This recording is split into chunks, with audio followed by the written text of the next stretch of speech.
Hello, Bachu. Let's read this question. The question says that in planetary motion, the angular speed remains constant, the total angular momentum remains constant, the linear speed remains constant, neither the angular momentum nor angular speed remains constant. We have to choose the correct option. तो आइए बच्चों सबसे पहले हम discuss कर लेते हैं की कंसेप्ट। अब यहाँ पर बात हो रही है प्लानिटरी मोशन की, तो की कंसेप्ट भी जो जुड़ा हुआ है वो प्लानिटरी मोशन से ही जुड़ा हुआ है। एंड इसमें प्लैनेट के बारे में ही बात करेंगे हम कि as planet moves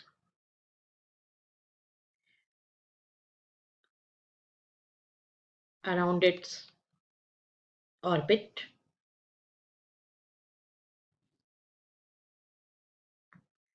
it sweeps out equal area in equal time।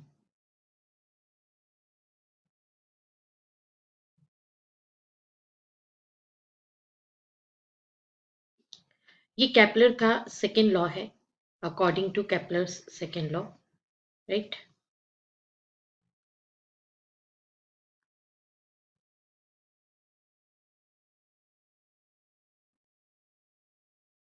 Kepler's law. अगर सन यहाँ पे है और प्लेनेट अगर उसके आसपास रिवॉल्व हो रहा है तो उसकी प्लेनेट की पोजीशन चेंज होती है, जैसे पी टू पी डैश गया और यहाँ पर एरिया स्विफ्ट किया उसने A1, ये एरिया स्विफ्ट है A1, और फिर उसने कुछ पोजीशन चेंज किया और फिर ये प्लैनेट जो है वो पोजीशन चेंज करके और सपोज A2 P आ गया और यहाँ पे एरिया स्वेप्ट है A2। तो अगर प्लैनेट ने P से P डैश जाने में टाइम जो है वो T कवर अप किया और एरिया कवर अप किया A1, सिमिलरली A2B जाने में उसको टाइम कितना कंज्यूम हुआ T, और एरिया कवर किया उसने A2।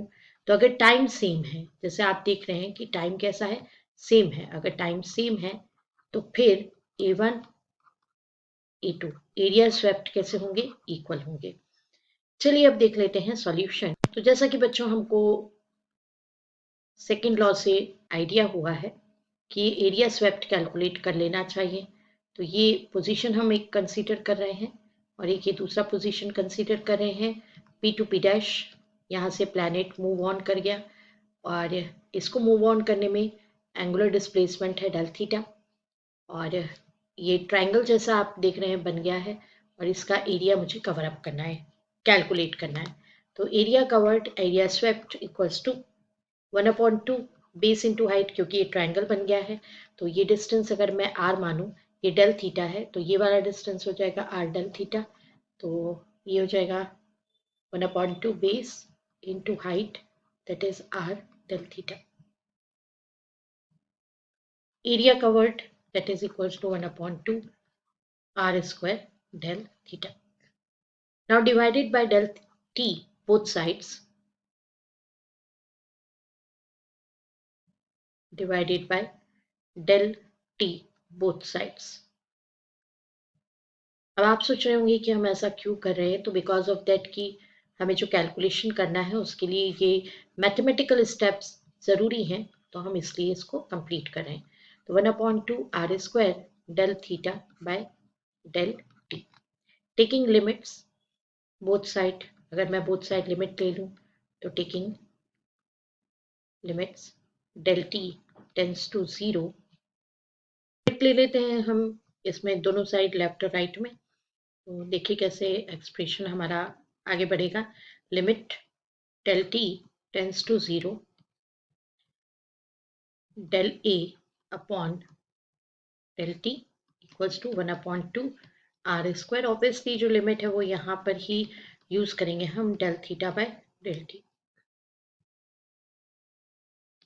अब लिमिट लेने पर ये एक्सप्रेशन को हम डिफरेंशियल फॉर्म में लिख सकते हैं, that is D upon D T equals to 1/2 R square और ओमेगा। तो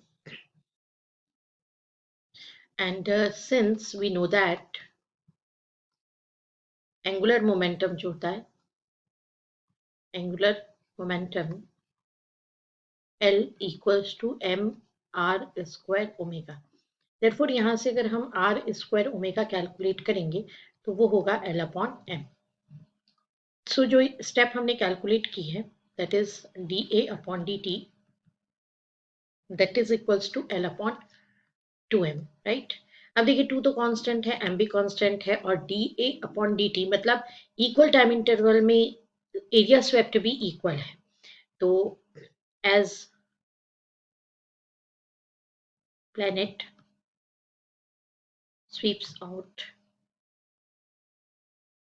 equal area in equal time, therefore हमारे पास D A by D T ये तो कांस्टेंट होना ही है, तो ये कांस्टेंट रहेगा, and 2m it is also constant, and since 2m equals to also constant, therefore from above expression L equals to constant, मतलब जो एंगुलर मोमेंटम है वो कांस्टेंट रहेगा। तो चलिए देख लेते हैं कि कौन सा ऑप्शन करेक्ट ऑप्शन है। तो option B that is the total angular momentum remains constant, this is the right option. I hope you understood it well. Best of luck, thank you.